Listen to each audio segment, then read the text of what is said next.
Très heureuse de vous retrouver, fidèles followers de Actuel Média. Mesdames et messieurs, bonjour, bonsoir et bienvenue dans ce flash d'information sur Actuel Média.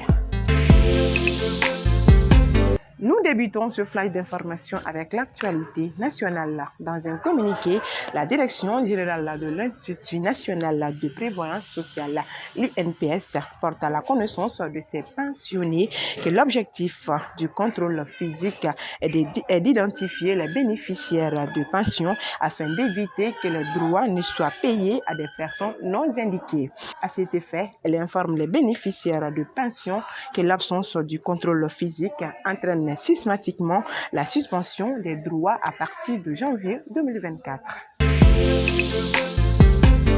Poursuivons ce flash d'information avec l'actualité sous-régionale. Détenu aux côtés de son père et sa mère au palais présidentiel depuis le 26 juillet dernier à la suite du coup d'État, Salim Bazoum, le fils de l'ancien président nigérien Mohamed Bazoum, a bénéficié hier lundi 8 janvier d'une autorisation de mise en liberté provisoire du tribunal militaire de Niamey. Quant à ses parents, ils restent détenus sous la surveillance de leurs anciennes gardes présidentielles.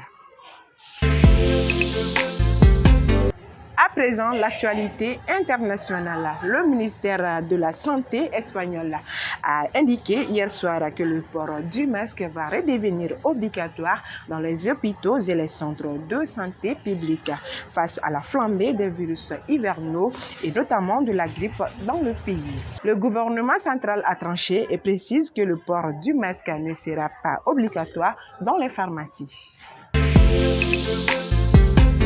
En Palestine, pour clôturer ce flash d'information, le ministère de la Santé de Gaza a publié une déclaration écrite ce mardi sur les attaques israéliennes contre la bande de Gaza qui dure depuis 95 jours, dont le nombre de Palestiniens tués lors de cette attaque sous blocus depuis le 7 octobre a de nouveau augmenté de 126 au cours des dernières 24 heures, atteignant ainsi le nombre de 23 210.